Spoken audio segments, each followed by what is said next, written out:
सर्वेभ्यो नमः। जयतु भारतम्, जयतु संस्कृतम्। आज हम वेद के विषय में जानेंगे। किसके विषय में जानेंगे? वेद के विषय में। अच्छा, सर्वप्रथम ये बताओ, वेद कितने होते हैं? 4। कौन कौन से वेद होते हैं? ऋग्वेद, यजुर्वेद, सामवेद, अथर्ववेद। अच्छा, इनके उपवेद कौन कौन से होते हैं? आयुर्वेद, धनुर्वेद, यजुर्वेद, सामवेद। वेदों के बाद क्या होता है? वेदांग होते हैं। क्या होते हैं? वेदांग। कौन कौन से वेदांग होते हैं? ये क्या है? 6 वेदांग। और इनके बाद 6 दर्शन भी कहते हैं और उनको उपांग भी कहते हैं। उपांग क्या होते हैं? न्याय, वैशेषिक, सांख्य, योग, कर्म, मीमांसा, वेदांत। इसके बाद स्मृति, पुराण, इतिहास, उपनिषद, आरण्यक, ब्राह्मण। ये ग्रंथ मुख्यतः है। वैसे हमारे भारतीय दर्शन, भारतीय संस्कृत धर्मशास्त्र में अनेक ग्रंथ हैं। ये तो क्या है, मुख्यतः हमने एक स्वरूप बताया अपनी वेदों की श्रृंखला का। अब एक वेद को पढ़ने के लिए एक व्यक्ति को क्या क्या चीज़ का अध्ययन करना पड़ेगा? सबसे पहले संहिता का। संहिता के अंदर अष्टविकृतियों का, क्या? अष्टविकृतियाँ। उसके बाद अष्टविकृति होने के बाद फिर ब्राह्मण ग्रंथ। जैसे एक ऋग्वेद है, ऋग्वेद पढ़ लिया। ऋग्वेद के बाद फिर क्या पढ़ना है उसको? ऋग्वेद का ब्राह्मण। ऋग्वेद का कौन सा ब्राह्मण है? ऐतरेय ब्राह्मण। उसके बाद आरण्यक। ऋग्वेद का आरण्यक कौन सा है? ऐतरेय आरण्यक। उसके बाद ऋग्वेद का क्या पढ़ना है? उपनिषद। उपनिषद कौन सा है ऋग्वेद का? ऐतरेय और कौशिकी। और फिर क्या ऋग्वेद की क्या पढ़नी है? शिक्षा। शिक्षा कौन कौन सी है ऋग्वेद की? ऋग, प्रातिशाख्यम। और फिर उसके बाद ऋग्वेद का श्रौत सूत्र, और फिर गृह्य सूत्र, फिर और धर्म सूत्र और शुल्ब सूत्र। इतना ऋग्वेद का जब एक सांगोपांग अध्ययन करेगा तब उसको क्या कहा जाएगा? एक ऋग्वेद पाठी। क्या? ऋग्वेद का ब्राह्मण कहा जाएगा। जब आप सब लोग क्या पढ़ रहे हैं? क्या पढ़ रहे हैं? ऋग्वेद का मतलब क्या? ऋच्यते श्रूयते यासा ऋक्, यानी जिसमें ऋचाएं हों। क्या हो? जिसमें जो ऋचाओं का समूह हो वो क्या है? ऋग है। ऋच, ऋग, 3 उसमें ऋग को गौ, जस्तो और चरत्तो हो गए। ऋग कोई ऋग्वेद है ना, ऋग्वेद कोई ऋग और ऋच हो जाता है। हमने आपको वर्ड में बताया था ना कैसे होता है। 2 सूत्र लगते हैं, जस्तो और चरत्तो करके, उसमें संधि होती है व्याकरण की दृष्टि से। तो ऋच यानी जिसमें ऋचाएं हो वो क्या है? ऋग्वेद है। अच्छा, ऋग्वेद में कितने मंत्र हैं? 2552। कितने वर्ग हैं? वर्ग कितने हैं? 2006। और सूक्त कितने हैं? 1028। और अष्टक कितने हैं? 8। मंडल कितने हैं? 10। वेदों में सबसे बड़ा वेद कौन सा है? ऋग्वेद। ऋग्वेद से ही 4 वेद लिए गए हैं। ऋग्वेद से ही जो 4 वेदों का मंत्रों का संकलन है वो किससे है? ऋग्वेद से ही है। यहाँ तक तो वेद का संक्षिप्त ज्ञान हुआ। अब हम जानते हैं कि वेद शब्द का अर्थ क्या है। क्या है वेद शब्द का अर्थ क्या है? वेद शब्द का अर्थ? क्या बताओ? वेद ज्ञाने, वेद विचारणे, विद्य लाभे, वेद सत्तायाम।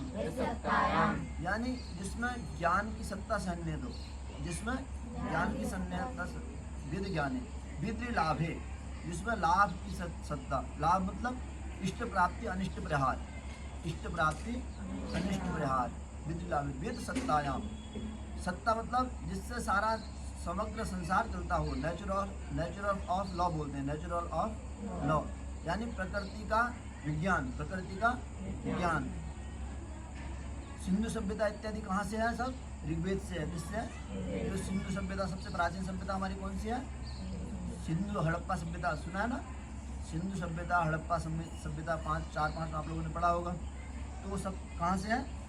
ऋग्वेद से है। विद सत्तायाम। और चौथा क्या है? विद ज्ञाने, विद विचारणे, विद लाभे, विद सत्तायाम। विद विचारणे, विद यानी विचार, यानी धर्म और अधर्म का जो विचार होगा वो किससे होगा? वेद आदि शास्त्रों से। किससे होगा? वेदादि शास्त्रों से। वेद आदि शास्त्र। वेद आदि शास्त्र कहने का मूल क्या है, आश्रय क्या है? वेद आदि शास्त्र कहने का आश्रय है श्रुति स्मृति पुराणा नाम। क्या कहा? श्रुति स्मृति पुराणा नाम। जो जहाँ श्रुति स्मृति और पुराण हो उनको जो प्रतिपादित करता है वो धर्म और अधर्म का प्रतिपादित करते हैं। इनसे धर्म और अधर्म का क्या होता है? प्रतिपादन होता है। जितने भी ग्रंथों का हमने नाम लिया, ये ग्रंथ हमारे जैसे संविधान होता है ना, संविधान सृष्टि का संविधान है, हमारे भारत का संविधान है। उसमें एक न्याय करने की प्रणाली होती है। क्या होती है? संविधान क्या करता है? न्याय की प्रणाली, न्याय और अन्याय का निर्णय करता है, तुला है ना संविधान। तो उसी प्रकार से जो हमारे धर्मशास्त्र हैं ये मानव के जीवन को जीने के नियमों का संविधान है। क्या है? इसको नेचर ऑफ लॉ बोलते हैं। क्या बोलते हैं? नेचर ऑफ लॉ, यानी प्रकृति का संविधान, प्रकृति का संविधान या नियम, प्रकृति के नियम या प्रकृति का संविधान, वो वेद आदि शास्त्र हैं।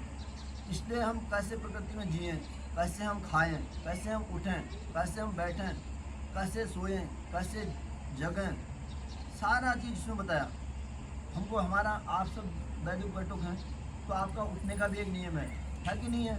उठते ही क्या बोलते हो? कराग्रे वसते लक्ष्मी करमध्य सरस्वती करमूलेस्तुतो ब्रह्मा प्रभाते कर दर्शनम। फिर उठने के बाद धरती को छूते हो, उसका भी क्या करते हो? मंत्र बोलते हो। उसके बाद फिर क्या? उठने के बाद भी अपना इष्ट का ध्यान करते हो। इष्ट का ध्यान करने के बाद फिर क्या करते हो? शौचादि करते हो। शौचादि में भी नियम है ना। लघु संख्या करने के बाद कितने बार हाथ धुलना है?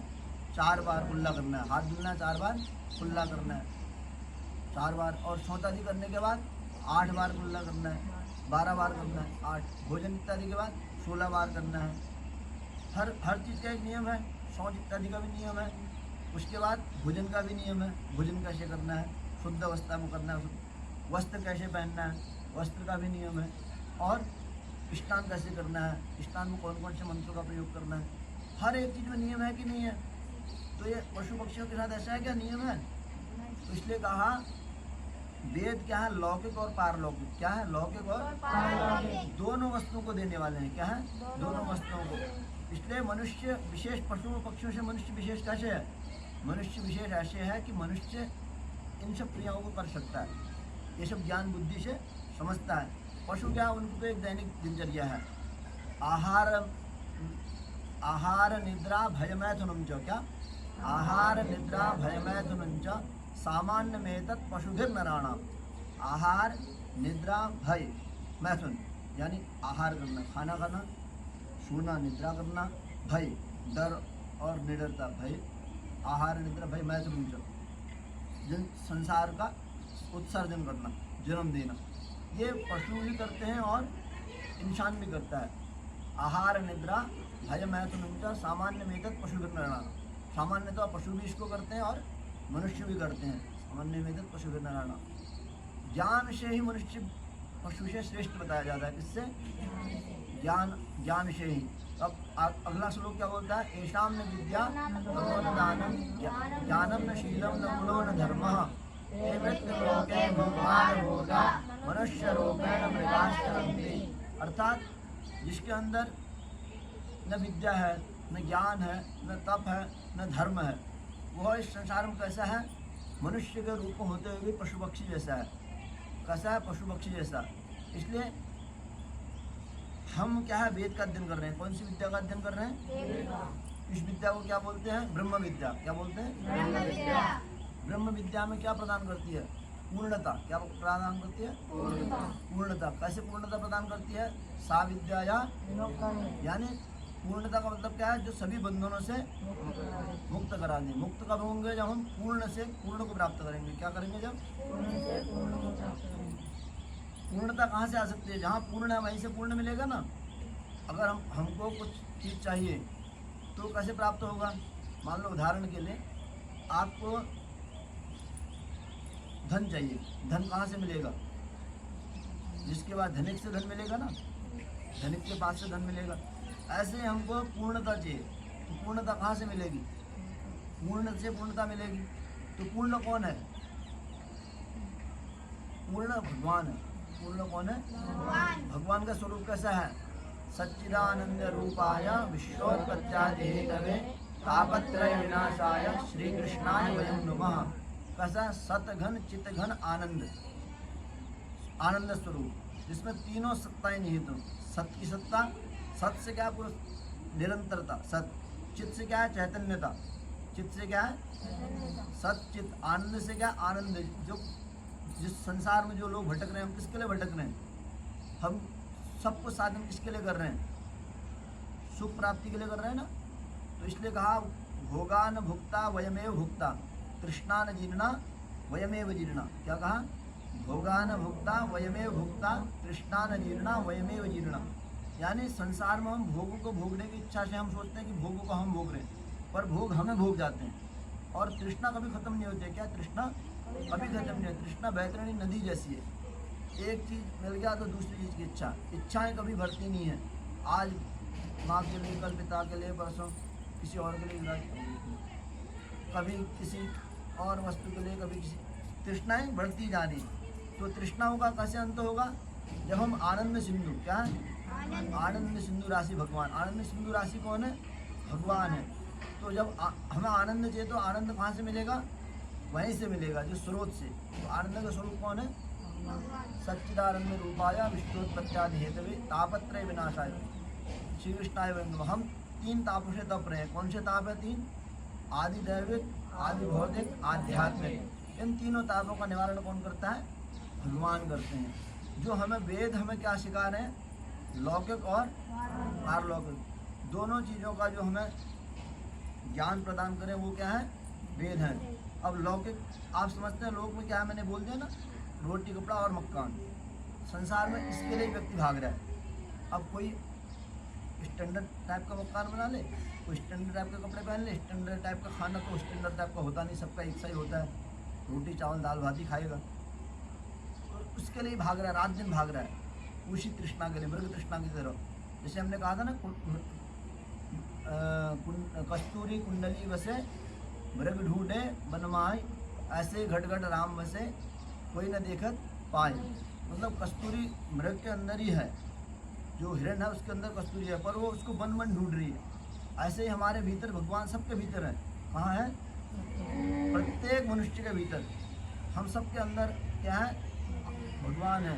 अणोरणीयान महतो महियान, छोटे से छोटा। अणोरणीयान महतो महियान, छोटे से छोटा और बड़े से बड़े। अणु परमाणु दो चीज़ होते हैं ना।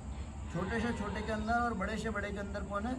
भगवान बैठे हुए हैं। आत्मा गुहायाम, उस आत्मा की जो गुफा है उसमें बैठे हुए हैं, पर हम देख नहीं पा रहे हैं। क्यों नहीं देख पा रहे हैं? हम संसारी चश्मे, संसारी जैसा चश्मा पहनेंगे वैसा दिखेगा ना।